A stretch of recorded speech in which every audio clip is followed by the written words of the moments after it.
सो मैंने ओशो के एक स्पीच में और वीके शिवानी की एक स्पीच में सुना था और पढ़ा भी है बहुत बार। हमारे खुद के जैन धर्म में भी यही बताया जाता है कि जब आत्मा शरीर छोड़ देती है या हमारे घर में किसी की मृत्यु हो जाती है तो हमें उसके लिए रोना नहीं चाहिए। तो क्यों नहीं रोना चाहिए और किस वजह से नहीं रोना चाहिए, आज के इस वीडियो में मैं आप लोगों के लिए यही बताने जा रही हूँ। नमस्कार, मैं ऋतु जैन आज आपके सामने एक नए ब्लॉग के साथ, जिसमें मैं आपको बताऊंगी कि हमें जब आत्मा शरीर छोड़ देती है या हमारे घर में किसी की मृत्यु हो जाती है तो हमें क्यों नहीं रोना चाहिए। एक एग्जाम्पल आपको देना चाह रही हूँ कि जैसे जब माँ घर से बाहर जाती है तो उसको अपने बच्चों की, अपने घर की कितनी फिक्र लगी रहती है। 50 बार फोन करके पूछती है कि भैया सब कुछ ठीक है कि नहीं है घर में। और सपोज वही माँ परमानेंटली घर को छोड़ के चली जाए तो आपको लगता है कि वो एकदम चली जाएगी? नहीं जाएगी, कभी भी नहीं जाएगी। स्पेशली माँ के केस में तो यही बोला जाता है कि वो एकदम नहीं जा पाती है, उसको जाने में थोड़ा टाइम लगता है। हाँ, अगर वो निस्फिक्र है, उसको कोई टेंशन नहीं है, उसके बच्चे बड़े हो चुके हैं, उसकी सारी रिस्पॉन्सिबिलिटी पूरी हो चुकी है, तो वो एक चोट चली भी जाती है, ठीक है भैया मर गए हम चले जाएंगे, थोड़ी देर तक रहती है। क्योंकि जब आत्मा शरीर छोड़ती है तो वो एकदम एक्सेप्ट नहीं करती कि वो मर चुकी है। वो अपने शरीर के आसपास घूमती रहती है, बहुत कोशिश करती है उस शरीर के अंदर घुसने की। आपको आपके घर से बाहर निकाल दिया जाएगा तो आप एकदम निकल के बाहर चले, हाँ भैया चलो हम जा रहे हैं, आप उस घर में घुसने की बहुत कोशिश करोगे, वकील केस ठोकोगे, जने वकीलों को हायर करोगे, जने क्या क्या नहीं करोगे अपने घर को दोबारा पाने के लिए। ऐसे ही आत्मा भी बहुत कोशिश करती है, इसीलिए उनको ट्रस्ट दिलाने के लिए कि भैया वो मर चुकी है, उनके शरीर को जलाया जाता है। और घर में ये 13वीं शुद्ध का, घर की शुद्धि, ये सब चीज़ें इसीलिए की जाती है कि आत्मा को इस बात का भरोसा हो जाए कि वो मर चुकी है, अब उसको यहाँ से जाना ही जाना है, हमें पता है। तो उसको ये यकीन दिलाने के लिए हम ये सब कुछ करते हैं।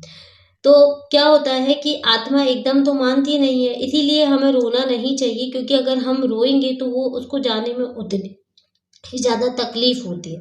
उसको भरोसा भी हो गया है कि वो मर चुकी है, लेकिन उसके घर वाले उसके लिए परेशान हो रहे हैं, उसके बच्चे, उसका हस्बैंड, उसकी फैमिली मेम्बर, सब लोग उसके लिए बहुत परेशान हो रहे हैं, बहुत दुखी हो रहे हैं, रो रहे हैं, बार बार रो रहे हैं, तो वो कैसे जा पाएगी? नहीं जा पाएगी। फिर वो वहीं पे रह जाएगी, अपने मन को मनाएगी कि चलो यार चलो शरीर तो चला गया, घर वाले तो हमें कितना प्यार कर रहे हैं, घर वाले हमारे लिए सोच रहे हैं, घर वाले हमें याद कर रहे हैं, चलो हमें यहीं रुकना चाहिए। लेकिन नहीं, आप उन्हें याद करो, दिल से याद करो, क्योंकि वो आपके दिल से कभी नहीं जाएंगे। वो आपके घर वाली जो जो जिसने शरीर छोड़ा है, जिसकी मृत्यु हुई है, वो आपका परिवार का एक हिस्सा थी, आपके जीवन का एक अटूट हिस्सा था, आप उसको नहीं भूल सकते। आप उसको हमेशा याद करो, दिल से याद करो, खुशी में याद करो, उनकी खुशियों को याद करो, उनके लिए खुश हो जाओ कि वो जहाँ पर भी रहें, उनके लिए प्रार्थना करो कि आप जहाँ पे भी रहें खुश रहें, भगवान आपको एक नया घर दे, इससे भी अच्छा घर दे, इससे भी अच्छा परिवार दे। इस बात की हमें हमेशा खुशी रहे, अगर आप वहाँ खुश रहेंगे। कई बार क्या होता है, जब हम लोग सो के उठते हैं तो हमें लगता है ना, अरे यार आज का दिन कितना बुरा लग रहा है, क्यों बुरा लग रहा है, कौन है जो मतलब अच्छा नहीं लग रहा है, जबकि हम स्वस्थ हैं, हमें कोई बीमारी नहीं है, हमें कोई तकलीफ नहीं है, हम सब कुछ ठीक है, लेकिन हमारे मन को अच्छा नहीं लगता है। क्यों? क्योंकि वहां से कोई हमें निगेटिव एनर्जी भेज रहा है, कोई वहां से हमें दुखी मन से याद कर रहा है, कोई वहां से हमारे लिए रो रहा है, इसीलिए यहाँ पे हमें तकलीफ हो रही है।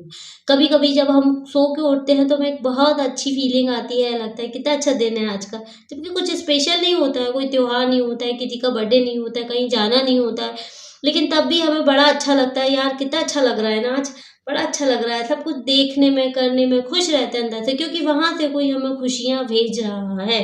तो इसीलिए बोलते हैं ना कि अगर सपोज हम लोग जैसे जो पितरों के लिए करते हैं ये करे दिन में, तो इस यहाँ से जब हम उनके लिए अच्छी अच्छी थॉट्स भेजते हैं, वाइब्रेशन, जैसे मेरे मम्मी पापा दोनों जा चुके हैं, मैं डेली भगवान से उनके लिए बहुत अच्छी प्रार्थना करती हूँ, हमेशा भगवान से प्रार्थना करती हूँ कि वो दोनों जहाँ कहीं भी रहे, बहुत खुश रहे, बहुत अच्छा घर मिल गया हो हमारे मम्मी पापा को, और बहुत अच्छे मम्मी पापा मिले हों मेरे मम्मी पापा को, बहुत अच्छे घर में गए हों, बहुत खुशियाँ मिल रही हों उन्हें, वो बहुत खुश रहें। तो इस तरह की अगर हम उन्हें वाइब्रेशंस भेजेंगे ना, तो उनको वो जहाँ पे भी होंगे ना, तो उनके लिए हमेशा बहुत अच्छा एक पॉजिटिव फीलिंग्स उनको हमेशा मिलती रहेगी। और भी जाने कितने जन्मों में हम लोग कितने जन्म कितनी आत्माओं के कॉन्टेक्ट्स में आए होंगे। तो हमें डेली ये भी एक काम करना चाहिए कि जब भी हम भगवान के दरबार में जाते हैं, तो हमेशा हाथ जोड़ के एक बार बोलना चाहिए कि इस ब्रह्मांड की, इस विश्व की जितनी भी आत्माएं हैं जिनके साथ मैंने कभी भी किसी भी जन्म में बुरा किया हो, वो सभी आत्माएं मुझे क्षमा करें। सभी आत्माओं से प्रार्थना करती हूँ कि वो सभी आत्माएं मुझे क्षमा करें। और मैंने भी किसी आत्मा के साथ या बुरा किया हो, तो मैं भी, या किसी आत्मा ने मेरे साथ बुरा किया हो, तो मैं भी उन सबको क्षमा करती हूँ। क्योंकि कभी ना कभी हम लोग कहते हैं ना, हम तुमसे बदला ज़रूर लेंगे, मैं तुम्हें बता दूंगी, मैं तुम्हारे साथ ऐसा कर दूंगी। और हम लोग क्या करते हैं, अब कर दूंगी और उसी टाइम हमने कॉस्ट्यूम चेंज कर दिया। इट मीन्स हमारी मृत्यु हो गई। अब मृत्यु हो गई, अब इस जन्म में तो कुछ नहीं कर पाए, अब क्या अगले जन्म में। तो उससे क्या होता है ना, कभी कभी कोई इंसान मिलता है तो हमें एक दिल से खुशी मिलती है, और कभी कभी कोई इंसान हमसे मिलता है, हमसे टकराता है, तो हमें एकदम अजीब सा लगता है। वो इंसान हमें अच्छा ही नहीं लगता, उससे दोस्ती करना, उससे बात करना, उससे मिलना, उससे जुलना, मतलब हमें हमेशा चिड़चिड़ी सी चुभती रहती है।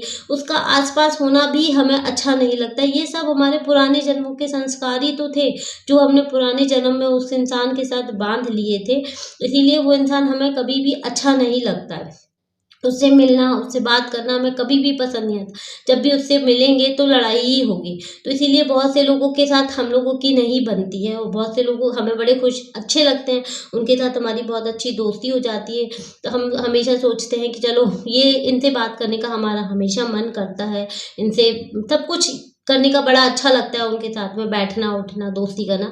तो ये सब हमारे पुराने जन्म के संस्कार। धन्यवाद। मेरा ब्लॉग यहीं ख़त्म होता है। अगर आपको मेरी बातें अच्छी लगी हो, मेरी सोच अच्छी लगी हो, तो प्लीज़ इसको ज़्यादा से ज़्यादा शेयर कीजिए, क्योंकि जितने लोग इसको सुनेंगे उतना लोग इसको संस्कारों में अपने लाएंगे।